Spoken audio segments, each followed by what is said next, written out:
Қызғалдақ гүлінің қасиеті мен мағынасы.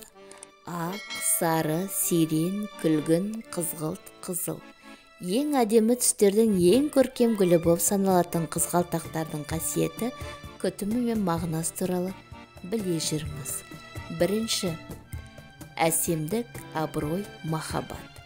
Қызғалдақтың бұл түрі талғампаз, мәртебелі әрі сүйіспеншілік мағынасына келеді. Бұл адамдарға жайлылық пен тыныштық береді. Түрлі түстердің түрлі мағыналары бар. Екінші, қызыл түсті қызғалдақ тіл қатса не дер еді? Қызыл қызғалдақ жүректің түбіндегі сырыңызды ақтарады. Сүйіспеншілігіңізді білдіргіңіз келген адамға қызыл қызғалдақ сыйлауыңызға әбден болады. Үшінші, ақ түс не мағына береді? Ақ түс кішіпейілділік, тазалықтың белгісі болып саналады. Төртінші, сарғалдақ не мағына береді? Сарғалдақ сүйіспеншілік пен төзімділікті білдіреді. Сондай-ақ ең көп сыйға тартылатын сорттарының бірі болып саналады. Бесінші, қызғылт түс не мағына береді? Бұл реңк мейірім мен адалдықты білдіреді. Үміт пен тыныштық сыйлайтын бұл түспен кейбіреулер бақшаларын, кейбіреуі үйі мен қабырғаларын безендіреді. Алтыншы, қызғалдақ гүлінің қасиеттері қандай? Қызғалдақ көптеген түрлері мен түстерін санап тауыса алмаспыз. Ең көп қызғалдақ бақшалары Нидерландыда көп екенін жоғарыда айтып кеткен болатынбыз. Көздің жауын алатын бұл реңктер адамды баурап алары сөзсіз. Қызғалдақ гүлі қандай топырақты ұнатады? Жалпы қызғалдақ гүлі құмды, құрамы жеңіл топырақты ұнатады. Сондай-ақ ауасы мол жарық жерде өскенді қалайды. Тым суық немесе қатты ыстық ауа қызғалдақ жапырағының түсуіне алып келеді. Сегізінші, сулау өте маңызды. Қызғалдақ бұл нәзік гүл. Суару үшін де сезімталдықты қажет етеді.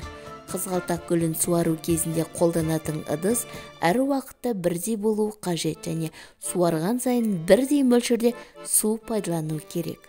Сондай-ақ суару күнін аптаның бір күніне белгілеу қажет. Қазақтың кең байтақ дархан даласында өсіп, жер жүзіне таралғандығына ғалымдар нақты дәлелдер келтіруде. Жерімізде өсетін қызғалдақтардың 18 түрі қызыл кітапқа енгендіктен еске сала отыру керек. Мақтанышпен айта аламыз. Нәзік гүлдің будандасқан түрлерінің арта түсуіне, қорғауға алынуына ат салысуға сіздерді шақырамын. Қызғалдақ туралы қызықты 10 дерек. Бірінші, қызғалдақтар наурыз мейрамның символы. Сәуір айында өсетін өсімдік наурызда өтетін бүкіл мерекелердің сәні болып кеткен. Қазақы түсінік бойынша қызғалдақ көктемнің жаңа тіршіліктің бастамасы. Ал дәстүрлі тойымыз наурыздың жаңа күннің алғашқы сатысы екенін айтпаса да көпке мәлім. Екінші, лала гүлдер тұқымдасына жататын әсем гүлдің дүние жүзінде 120-дан астам түрі бар. Елімізде оның 30-дан аса түрі өседі. Пайда болған аймағы орталық Азия жері. Қазақстандағы отаны оңтүстік Қазақстан облысы, Түлкібас ауданы. Үшінші, Қазақстанда өсетін қызғалдақтың 18 түрі қызыл кітапқа енгізілген.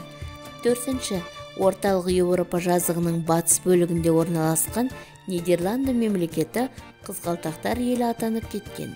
Деректерге сүйенсек, Нидерланды корольдігі қызғалдақ сатудан жылына 500 миллион ақш доллар шамасында табыс табады. Бесінші, тарихта шөптесін гүл Ұлы Жібек жолы бойындағы дархан дала Қазақстаннан өтіп, Иран мен Түркияға жеткізілген. Солай ақырындырап Голландияға тап болады. Бүгінде Голландия қызғалдақтар империясына айналып үлгерді. Алтыншы, бір жылдың 15 күнде ғана гүлдейді. Жетінші, жұпар иісті гүлді парфюмериялық заттар жасауға да пайдаланады. Сегізінші, көп жылдық өсімдік бауыр ауруларына ем. Тоғызыншы, елімізде қызғалдақ өсетін бірнеше аймақ мемлекеттік қорғауына алынған. Олар Ақсу-Жабағылы мемлекеттік табиғи қорығы, Беркар ботаникалық қорығы және Красная Горька қорығы.